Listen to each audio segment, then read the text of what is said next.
They ask me sometimes how it started. People who knew me before, people who know me now.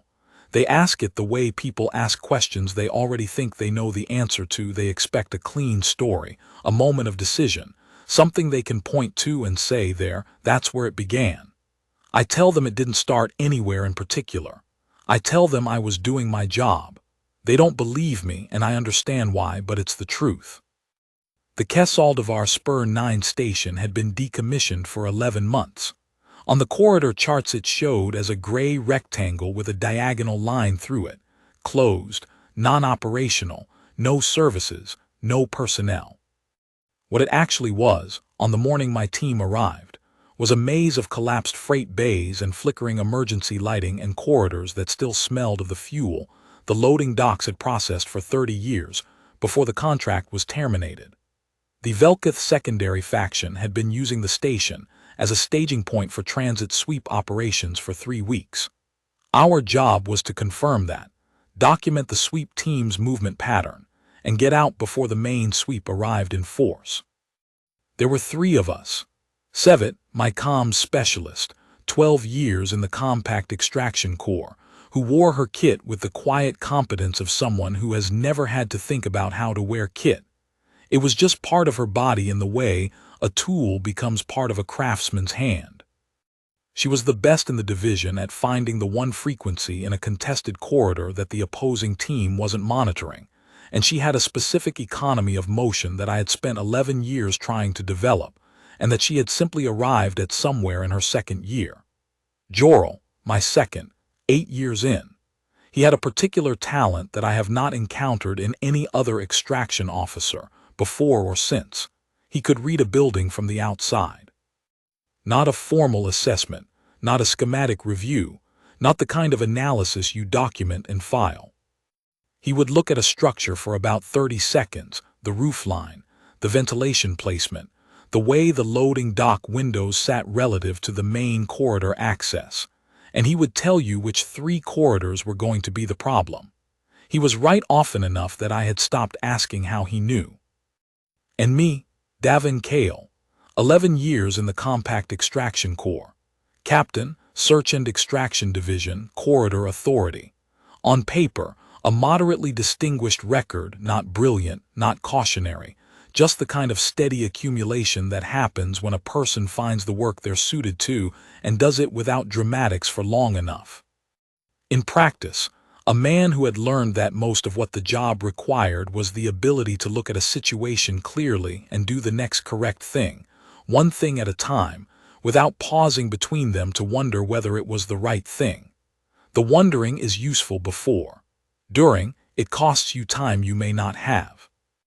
We had been inside the station for 40 minutes when Jorel found the blocked door. It was on the station's lower freight level, in a section that should not have had anyone in it. The structural assessment from 8 months prior had flagged the entire lower freight deck as unstable, partial subsidence in the eastern section, compromised ceiling joists in 3 of the 6 bays, and the deck had been formally closed off before the station itself was decommissioned. A physical seal on every access stair, a notation in the station log, the kind of closure that was meant to be permanent and probably would have been if 11 months had not changed the priorities of everyone who might otherwise have checked. The door was a standard freight bay access panel, the sliding kind, with a manual override bar and a pressure seal around the edges designed to keep atmospheric variation from damaging stored cargo. What it had that it was not supposed to have was a thin line of amber light coming through the seal gap at the bottom.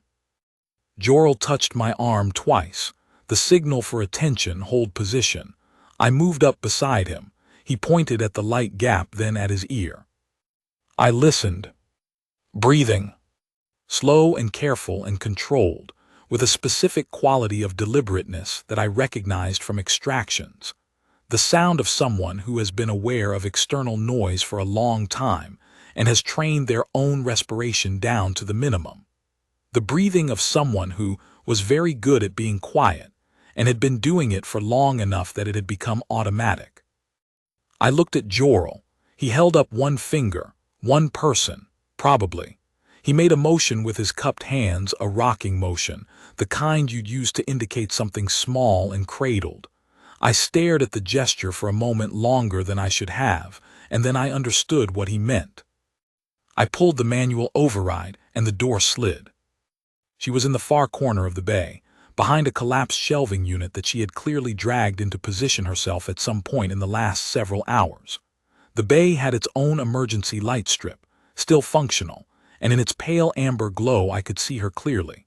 Veloran, adult female, pale gray-blue skin with the silver temple tracings that Veloran adults develop. Hers were dim and low, the way tracings go when a person is managing significant physiological or psychological stress. Dark hair loose around her shoulders, the way it goes when someone has been in the same place for long enough that presentation has stopped mattering. She was wearing a civilian transit coat, the utilitarian kind built for functionality over warmth, and it was open at the front because it would not close anymore over a pregnancy that was, by any visual estimate, extremely advanced. She had a tool in her hand, a heavy calibration wrench, the kind used to service the freight loading equipment, which explained what she'd been doing in a decommissioned freight bay. She was holding it in both hands, and she was holding it the way someone holds a thing that is the only thing available, not as a weapon exactly, because she was clearly too intelligent to mistake it for one, but as the closest available answer to a question she hoped not to be asked. I stopped in the doorway. I held both hands up and open, palms visible, nothing in them. She looked at me. Her eyes were pale amber, almost gold, and she was reading me with the specific speed of someone who has spent several days evaluating every variable presented to her and has gotten very efficient at it. I said in trade language, Compact Corridor Authority, Search and Extraction Division, we're here on a Section 7 emergency flag. You're safe. The wrench did not come down immediately. That was reasonable. She had no reason to trust that a stranger in a decommissioned freight bay was telling her the truth. The statement cost me nothing and might have been constructed. The Velka sweep team, she said. Her trade language was careful and precise, the way someone speaks a secondary language they have been using professionally for long enough that they've stripped out the hesitations. Do you know their current position? Not inside the building yet. 40 minutes, maybe less, before the advance element arrives at the main access. How many people in your team? 3, including me. She looked at Sevet, who had appeared at my shoulder, then at Jorel, who had come up to the other side and was leaning against the frame with his arms folded in the specific posture he used when he was paying full attention to something and did not want it to know. She put the wrench down on the floor beside her. Not dropped, set. It was not a surrender, and I did not read it as one. It was a decision. My name is Siveth Veloran, she said. I am a transit corridor analyst for the Compact Veloran Bilateral Review Committee. I have been in this bay for 19 hours. I need to reach the compact medical outpost at Kesaldavar Ridge. She looked at me steadily. I would like to come with you. Yes, I said. People sometimes make that sound like there was more to it, like I weighed options or consulted the team or checked a protocol. I didn't. There was a pregnant woman who needed to reach a medical facility. I had an extraction route and a team, and the means to move through this station faster and safer than she could alone. The decision had one possible answer. I didn't see any reason to take time arriving at it. I looked at Jorel. He was already pulling up the station schematic on his field tablet. North Service Corridor is still clear, he said. There's a collapse in Section 4 that we'll have to route around, but we can do it, if we go now. We go now, I said. I looked at Siveth. She was already on her feet. I want to be precise about the next 18 hours because people get them wrong when I tell the story. They assume she was a liability. They imagine a protracted ordeal of managing someone who could not keep up, of making accommodations, of the team moving at the pace of their slowest member. That is not what happened. What happened was that we moved through a decommissioned station under sweep pressure, rooted around a structural collapse that cost us 90 minutes, transited the outer ring of the building in conditions that were poor by any standard, and then crossed 3 kilometers of open ridge terrain in a wind that had nothing stopping it for 400 kilometers. The difficulty was the environment. The difficulty was the sweep team's movement pattern, and the 2 occasions when we had to go fully still in a corridor and wait while a sensor sweep passed overhead. The difficulty was the section of the outer ring where the environmental sealing had failed, and the air carried the metal cold of the ridge through it like a warning. SciFi's contribution to the difficulty was essentially zero. She moved when I said move. She stopped when I said stop. She told me what she needed when she needed it, and she was precise about it, and she did not tell me she needed things she didn't need. She knew the station's layout better than my schematic did, because she had spent 3 days moving through it before she found the freight bay, and she corrected Jorel twice with route information that saved us time we could not afford to lose. At hour 3, during a stop in a corridor section where we'd gone still to let a sensor sweep pass, she sat against the wall beside me in the dark. "I want to tell you something," she said low. "All right." I contacted the compact bilateral relay at Velsorth Point 11 days ago. I filed a Section 7 emergency dependent notification with my full identifier and the documentation code for my committee assignment. A pause. The sensor sweep completed somewhere above us. I also have documentation, physical and transmitted, establishing that the Velkith transfer warrant covering Veloran nationals in this corridor sector is procedurally defective. The countersignature was provided by an officer who was on administrative hold at the time of signing. That voids the instrument under Article 14 of the Bilateral Transit Protocol. The warrant does not legally bind Veloran nationals in this sector. I am not here outside authorized channels. I am here because the exit route that should have been available to me was closed by an instrument that should not exist. "I know," I said. She looked at me in the dark. "I read your file before we came in," I said. "The Section 7 flag is the reason this team is in this building. Your committee assignment, the documentation code you filed, the transit record, it's all in the case file." She was quiet for a moment. The sweep moved on.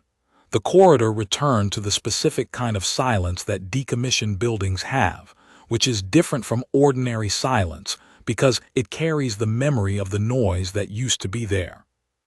"The documentation I mentioned," I said, "the Article 14 deficiency, do you have it with you?"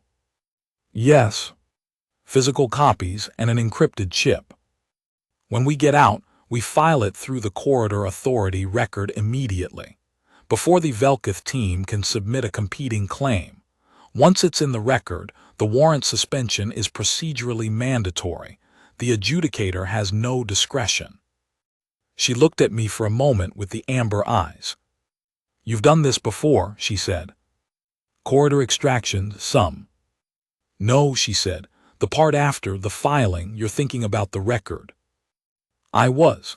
11 years in the Compact Extraction Corps teaches you that getting someone out of a dangerous situation is only the first half of the job. The second half is making sure the record holds, that the documentation is clean, that the claims are filed in the right order, that the procedural history is complete enough that nobody can revise it afterward. People who focus only on the extraction and not the record leave their subjects vulnerable in ways that can take years to manifest. "Yes," I said. She nodded once. The sensor sweep was fully passed. I stood and offered my hand, she took it and stood, and we kept moving. The structural collapse in the North Service corridor happened at the 6-hour mark, exactly where Jorel's preliminary read had suggested it might, and it cost us 90 minutes of rerouting. The outer ring of the station was everything Jorel had warned me it would be. 2 sections where the deck had partially subsided, creating angles that required careful footing in low light.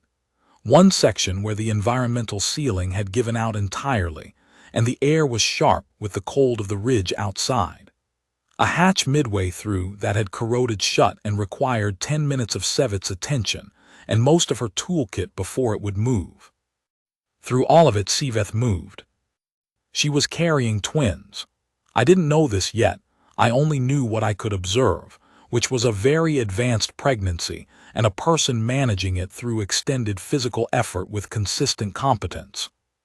What I knew about Veloran physiology, I knew from the standard briefing package the Corps provided to extraction teams operating in the corridor. Enough to function, not enough to specialize. I knew the gestation timeline was longer than a human's. I knew the silver temple tracings were a physiological indicator, the way color in certain species indicates temperature or emotional state. I watched her tracings. They brightened when she was exerting herself, moving through the difficult sections, navigating the subsided deck. They dimmed when she was managing pain, dropping to near invisible in 2 instances that I noted and did not comment on. By hour 11 they were doing something I hadn't seen before, alternating, cycling between bright and dim in a pattern too regular to be random.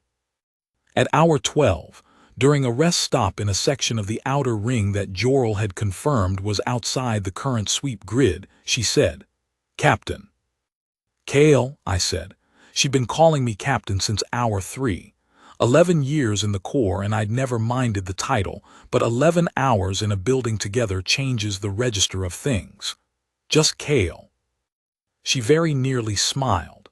It was the first time her face had moved in that direction, and I noticed it the way you notice a light coming on in a building you've been watching in the dark. "Kale," she said, "I need you to know that the situation has developed in a direction that makes our timeline somewhat more immediate than a standard extraction would suggest." I looked at her. The tracings were cycling bright dim, bright dim. "How immediate?" I said. I had been experiencing early labor indicators for approximately 6 hours before your team found me in the bay. Movement through the station has accelerated the process. Behind me, I heard Sevit convert a sharp sound into a professional exhale.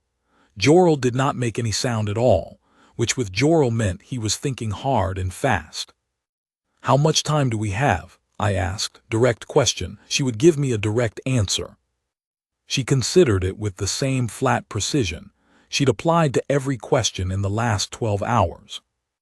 "I believe I can manage 4 hours of continued movement, and approximately 2 hours of stationary position after that. Beyond 6 hours from this moment, the process will not be waiting for our preferences." "The ridge outpost is 6 hours at current pace," Jorel said from behind me. 5 if we push the final section." "Can we push the final section?" I asked her. She thought about it seriously, the way she thought about everything. "I can give you 4 hours of movement," she said again. "That's honest." I looked at Jorel. He had the tablet out and was running the route. "Ridge approach instead of the valley floor," he said after a moment. "Cuts 2 hours. It's exposed, but the sweep team won't be running sensors at that elevation. They're focused on the station access routes and the valley transit corridors. We're not in their grid up there." "Exposed how?" I said. "Wind," he said. "Footing is solid, the stone is good. But there's nothing stopping the wind from the north quadrant and it's coming off the glacier field." I looked at Siveth. "Ridge approach," she said. Not a question, not resigned. Just the correct answer, read from the situation the way she had been reading situations for 3 days alone in a freight bay with a calibration wrench. "Ridge approach," I said. "I need to tell you what the ridge is, so you understand the next part correctly. Kesaldivar's third moon has a specific quality of cold. It comes from the system's position and the thin atmosphere, and the way the exposed stone of the ridge holds nothing.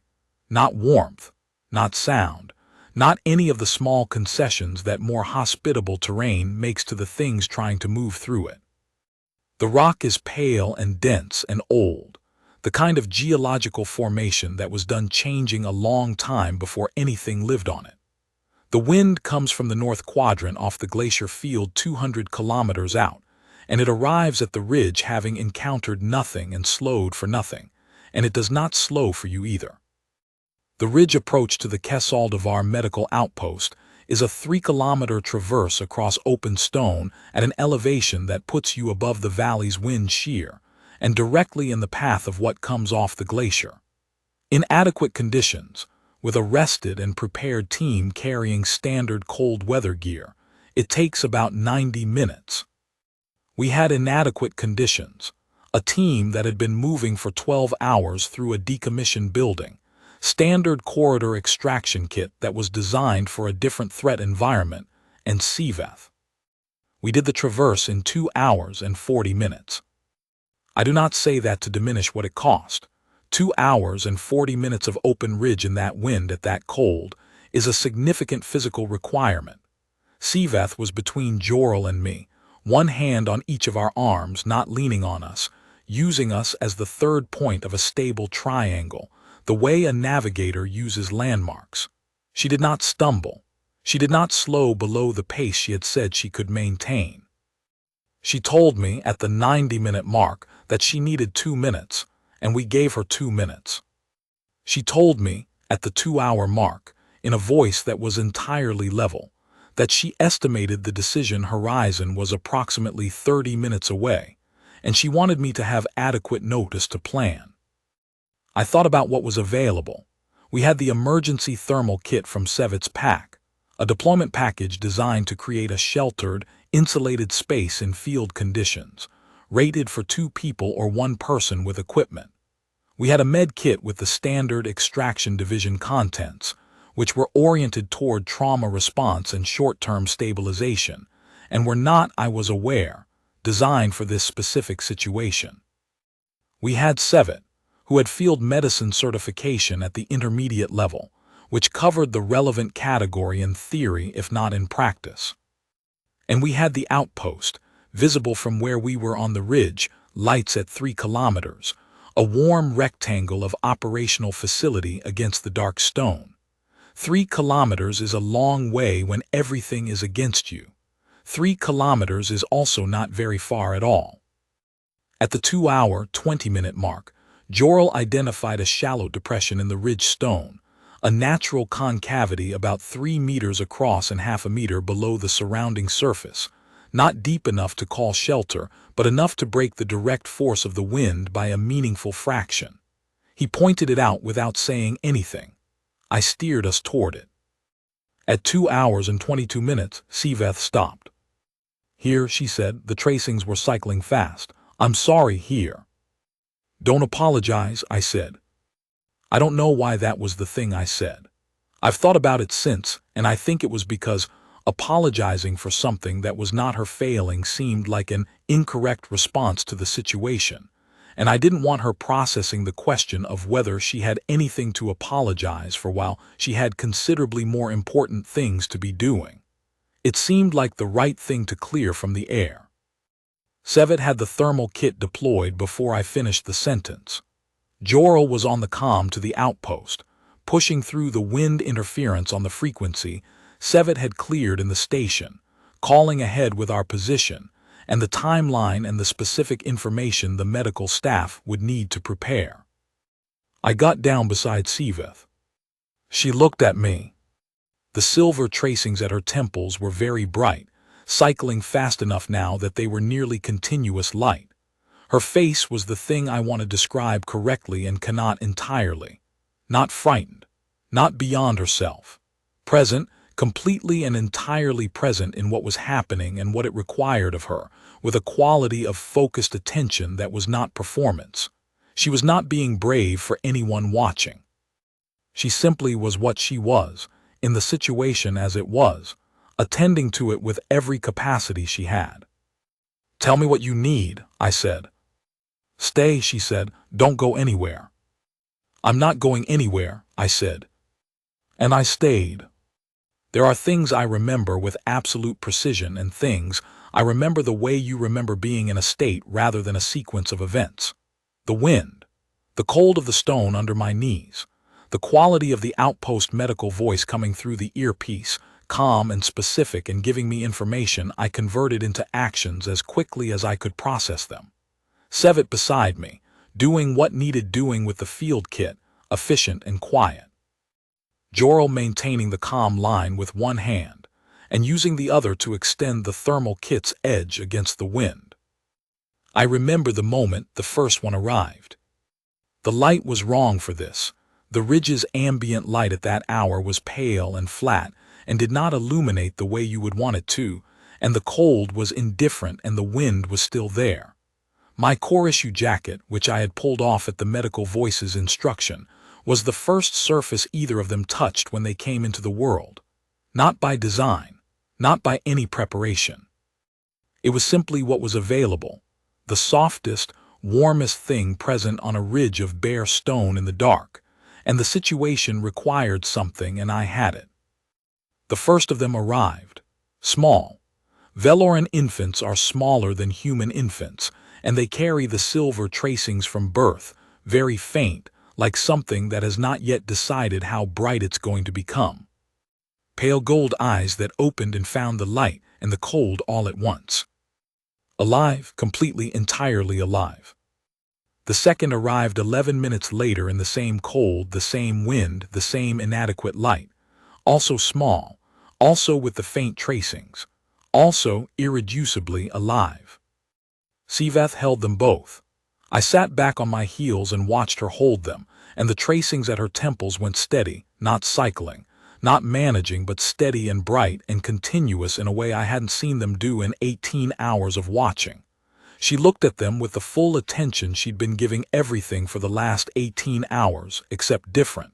Not reading a situation, knowing one. I don't know how long we sat there. Not long objectively, long enough. Jorel was beside me and Sevet was beside him, and none of us said anything for a period of time that the after-action report would record as 3 minutes and 17 seconds, and that I remember as considerably less structured than that. The medical team from the outpost arrived with equipment and light and warmth, and the organized competence of people who had prepared for what they were walking toward. They were very good at their jobs. They took over the things that were now their things, and I stepped back, and the ridge became a place where the right people were doing the right work, and the wind was still there, and the cold was still there, and none of it mattered as much as it had 10 minutes before. Before the medical team moved Siveth, she looked at me. She didn't say anything. She didn't need to. I nodded once, acknowledgement, not claim, and she looked back down at the 2 lives she was holding, and I stood up and moved back and let the people whose job it was do what their job required. The compact medical outpost at Kesaldivar Ridge is a 6-room structure that manages to be both adequate and insufficient simultaneously, the way frontier facilities usually are. Adequate for what it was built for, insufficient for what it keeps being asked to do. We were there for 4 days while the corridor situation was assessed. The sweep team's authorization was reviewed at the division level, and the documentation from Siveth's Section 7 filing was processed through the corridor authority's formal record. I filed the Article 14 deficiency claim on day 1. Used her documentation, which was exactly as complete and precisely organized as I expected it to be, the kind of documentation that a corridor analyst builds when they know the process well enough to know what a filing needs to be unassailable. The Velkith transfer warrant covering Veloran nationals in the sector was formally suspended within 36 hours of our arrival. The corridor authority adjudicator handling the case made a notation in her ruling that the deficiency was not merely technical, but constituted a deliberate exploitation of the warrant instrument's counter-signature requirements, and referred the matter to the Bilateral Review Committee for formal sanction proceedings. This referral would take 2 years to resolve. Siveth knew this when I told her, and she received the information with the patience of someone who understands that the alternative to a slow, correct process is not a fast, correct process, but a fast, incorrect one. On the second day, when she was sitting up and the children were in the outpost's infant equipment, and the facility had achieved a kind of functional equilibrium, she asked me to come and sit with her. I pulled a chair to the side of the bed. The window showed the ridge from inside, the pale stone in the morning light, the depression where the births had happened visible at about 300 meters if you looked at the correct angle. "I want to tell you their names," she said. "All right." Vel and Sail. She looked at them in the infant equipment across the room. They were awake, both of them in the particular state of newborn awareness that is not quite focus, but is not absence either, present in a way that has not yet organized itself into anything. In Veloran naming tradition, twins receive names from the same root with the prefix varied. The root is chosen by the parents for what it carries. "What root did you choose?" She was quiet for a moment. Outside, the ridge was doing nothing in particular in the morning light, being what it was. "There is a Veloran concept," she said, "for which the trade language doesn't have a clean equivalent. It describes something that was not planned and not prepared for, that arrived outside of any expectation or design, and that turned out to be exactly correct. Not accidentally correct, not fortunately correct, correct in a way that suggests the rightness was always present in the situation and simply needed to arrive." She paused. "We use it for things like a shelter you didn't build that nonetheless keeps you dry, a path you didn't know about that proves to be the true path. The closest trade language approximation would be something like arriving at the right place at the right time, but that loses most of what the concept actually holds." I looked at Vel and Sail in their equipment. "Vel and Sail," I said. "Yes." I sat with her for another hour. We talked about the Article 14 filing and what it would require at the bilateral committee level. We talked about her work on the committee and what had brought her to this corridor sector in the first place, which turned out to be a systematic review of transit warrant issuance patterns that she'd been conducting for 8 months, and that had identified the Velkith secondary faction's misuse practice before the present situation made it concrete. She had known the instrument was being abused. She had been 3 weeks away from submitting the formal analysis when the sweep operation began and closed the standard exit routes. "The analysis," I said. "Did you bring that with you?" "It's on the same encrypted chip as the Article 14 documentation."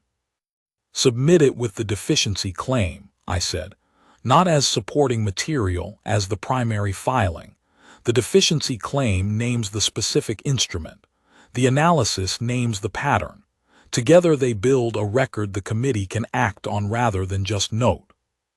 She looked at me for a moment. "Yes," she said, "that's correct." We filed both on day 3. The combination would become, I later learned, the evidentiary foundation for the Article 14 revision that closed the warrant deficiency permanently, not just in this corridor sector but systemically. Sivath's 8 months of analysis work, submitted from a medical outpost bed on a frontier ridge, while the children she had named for arriving at the right place slept in equipment 3 meters away. On the 4th day, her sister arrived, Veltith, compact and quick-moving in the way that suggested she had been moving urgently for several days, with her partner following at 1 step behind, and a case full of documentation that the bilateral process was going to require. I shook Veltith's hand and gave her the case numbers and the adjudicator's ruling and the committee referral and the combined filing confirmation, and I answered her questions, and when there was nothing left to answer, I said goodbye to Sivath. She held my hand for a moment. "The formal acknowledgement will come through the bilateral channel," she said. "Your team will be named in the case documentation." "The case documentation is what matters," I said. "The record has to hold." She looked at me with the steady amber eyes and the silver tracings that were calm and continuous now. "The record will hold," she said. I believed her. She was the kind of person who did not say things she did not mean. I left the outpost. My team debriefed, filed the extraction report, and went back to work. I thought about Vel and Sale sometimes, in the months that followed, not constantly, not with any weight that required managing, just occasionally, the way you think about things that happened in the field that were different from the other things that happened in the field. Two very small people on a pale stone ridge in the dark, and the cold in my core issue jacket as the first surface they'd touched. The jacket was still in the equipment log. I'd noted the condition report on it and everything. I did not expect to hear from them again. That wasn't pessimism. It was just the shape of extraction work. You do the job, you complete the record, you step back, and the lives that continue after continue without you. That's the correct shape of it. That's how it should be. I was wrong. But it took 12 years for me to find out how. 12 years is a specific amount of time, not an abstraction. In 12 years I left field extraction and moved into corridor authority coordination work, the documentation review, the case tracking, the systemic analysis that feeds into protocol revision. Work done at a desk instead of in a decommissioned building, with a window instead of a corridor schematic. I found I didn't mind it. The same skills applied. Read the situation clearly, do the next correct thing, don't hesitate between steps. The steps were slower, and the stakes were distributed across more cases and more time, but the work was the work. In 12 years Jorel made captain himself, running field teams in the outer corridor sectors, training new extraction officers in the specific skill of reading a building from the outside. I got his promotion notification through the core channel and sent him a one-line reply that I had heard he was doing the job correctly, which was the highest thing I knew how to say about it. In 12 years, Sevet retired to a colony moon in the outer sector and started a garden and sent me messages every few months about soil conditions and irrigation planning, and whether her neighbor's crops were encroaching on the eastern boundary, which she felt strongly about and which I was glad, every time, to hear about. In 12 years, the Velketh secondary factions warrant misuse case worked through the bilateral committee's formal sanction process and resulted in, among other things, a revision to Article 14 that closed the countersignature deficiency at the systemic level. I read the revision when it was published in the bilateral protocol registry. I read all the Article 14 updates, because the original case was in my extraction record, and I had a professional interest in its resolution. I recognized Siveth's analysis framework in the structure of the revision. The pattern identification, the evidentiary methodology, the specific characterization of the instrument misuse. 8 months of work submitted from a medical outpost bed, 12 years later becoming the structural foundation for a protocol change that would affect every transit warrant issued in the corridor sector going forward. She had not forgotten, the record was holding. In 12 years, I learned to do the coordination work the way I had learned to do the extraction work, by doing it carefully and not cutting corners, and finding the places where a correct filing made a difference that a careless one would not have made.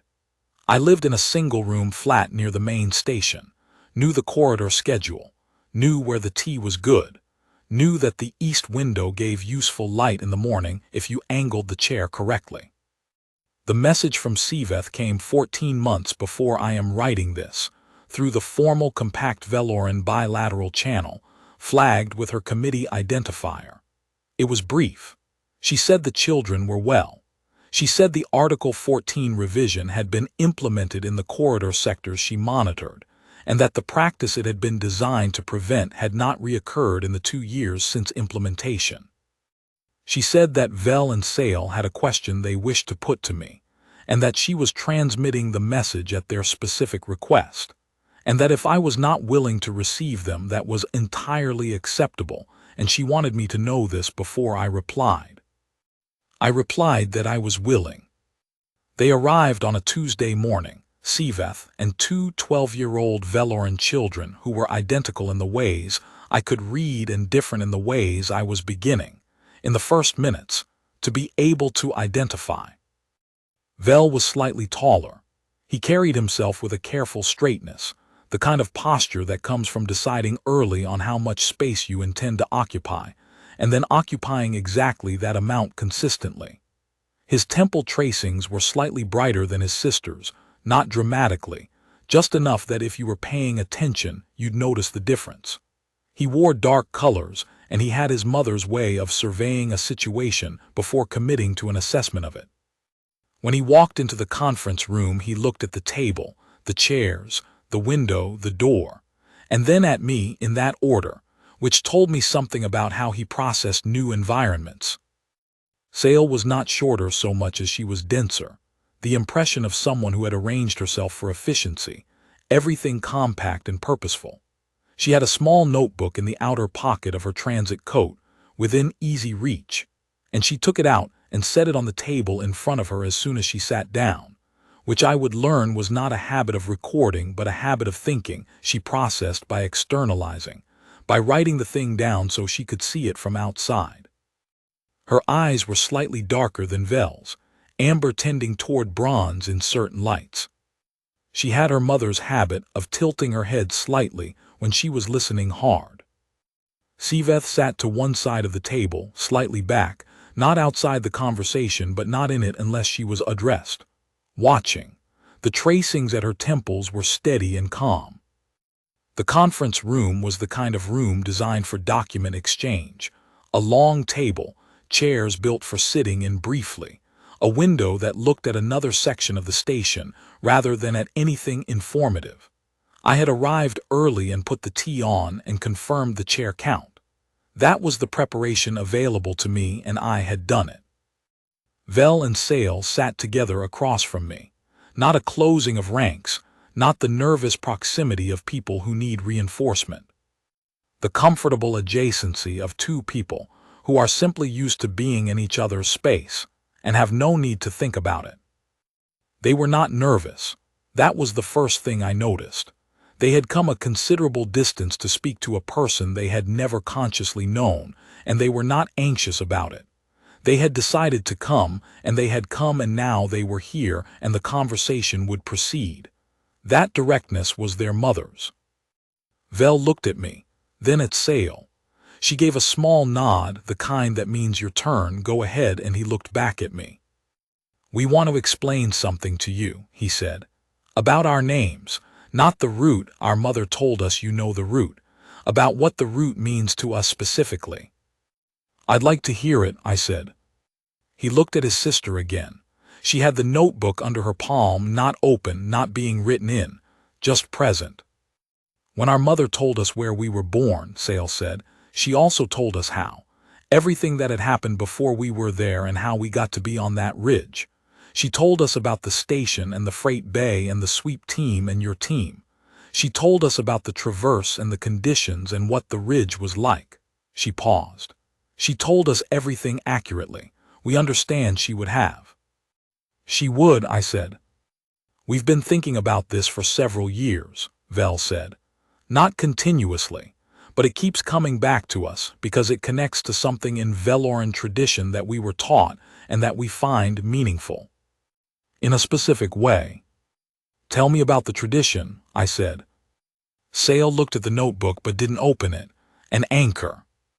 In Veloran practice," she said, "when a person reaches an age at which they are considered to have formed their own understanding of their own life, when they can speak for themselves about what they value and what they know, there is a practice available to them. Not an obligation, a choice.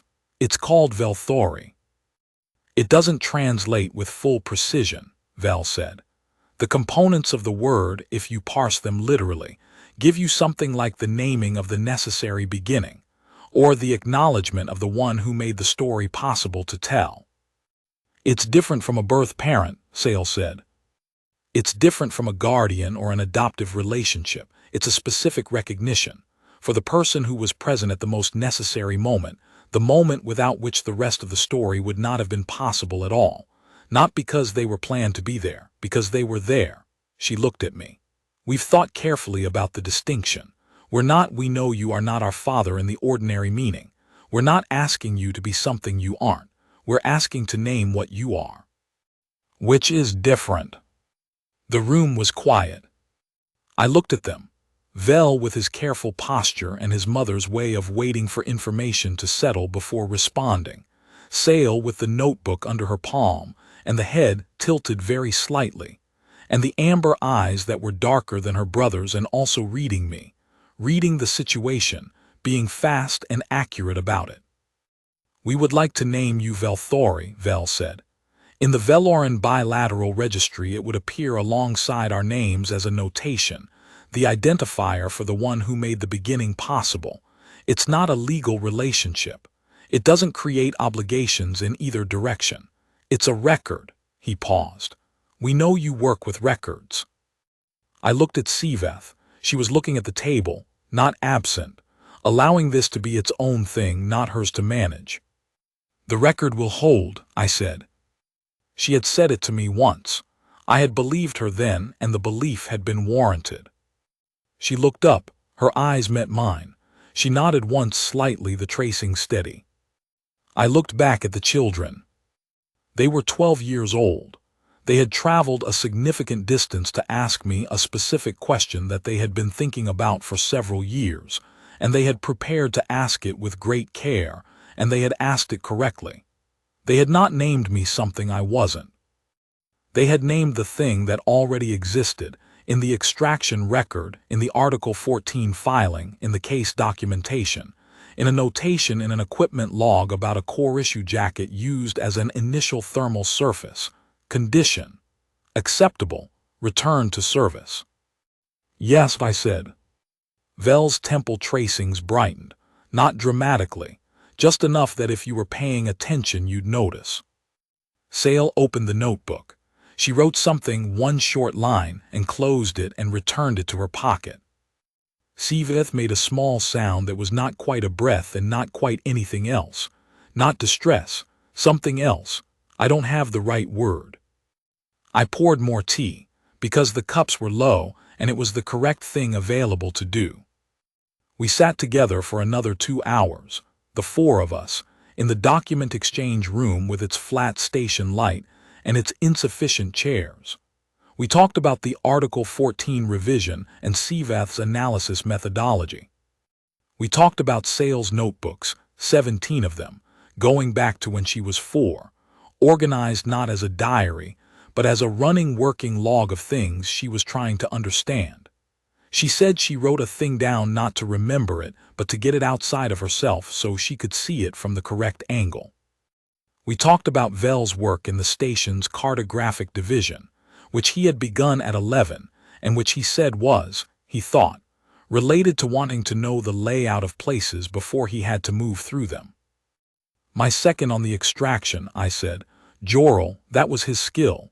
He could read a building from the outside." "Our mother mentioned him," Vel said. "She told us about all 3 of you." "Sevet would want to know you're doing well," I said. "She's in a colony moon now." "Gardening." Sale was writing something in the notebook. "Tell her the tracings are stable," Siveth said, from her end of the table. "She'll know what that means." Sevet would know exactly what that meant. She had watched those tracings for 18 hours in a building she didn't know, through a structural collapse and a sensor sweep and an outer ring and a ridge traverse. Stable was the right word, and Siveth knew it. When they left, Siveth shook my hand at the corridor door, a moment longer than necessary, the same as at the outpost 12 years ago. "The Velthori notation will be submitted to the bilateral registry next week," she said. "The formal notification will come through the corridor authority channel." "Thank you," I said. She looked at me for a moment. Vel and Sale were a few steps down the corridor, not out of earshot but allowing the moment. "They chose correctly," she said. "They always do." I watched them go. Siveth with the transit coat and the precise walk, Vel at her left carrying himself with the same careful completeness he'd had when he walked in. Sale at her right, the notebook already out of her pocket, writing something in motion. I went back to the coordination office. I sat at my desk. I worked through the afternoon's case files, the corridor schedule, the documentation backlog that is the permanent condition of coordination work. At some point in the late afternoon, I looked at the east window. The light was flat and ordinary, the kind of corridor station light that doesn't tell you anything about the time or the weather. But I'd angled the chair correctly that morning out of long habit, and in that specific angle, there was a quality to the light I noticed without being able to name. Present, exactly what it was. The bilateral registry notification arrived 8 days later on a Tuesday through the corridor authority channel. 2 names, Vel Veloran and Sale Veloran. Below them in the Velthori field my name, my identifier. The field annotation, translated in the registry's trade language notation as, one who made the beginning possible. I filed it in the same folder as the Ridge extraction report. Condition, acceptable, record holding. That's the whole story if you want it. A job done correctly. A freight bay. A ridge in the cold. 2 people who grew into themselves for 12 years and then came and said clearly what they had decided about what I was to them, which was not what I had expected, and was, perhaps, what the situation had always contained, waiting to become known. People ask me how it started. I tell them it didn't start anywhere in particular. I tell them I was doing my job. They don't believe me. I understand why, but the thing is, the job done correctly is not a small thing. The job done correctly is the whole thing. That is what the children named when they named me. Not a dramatic decision, not a rescue in the cinematic sense. The doing of the next correct thing, one thing at a time, without hesitating between them. The record filed. The warrant suspended. The jacket offered because it was what was available. Staying on the ridge because there was nowhere else to be. Arrived at the right place at the right time. That's the root of it. That's what was already there in the situation, waiting for someone to simply be present in it long enough to let it arrive. That's all there is, that's enough.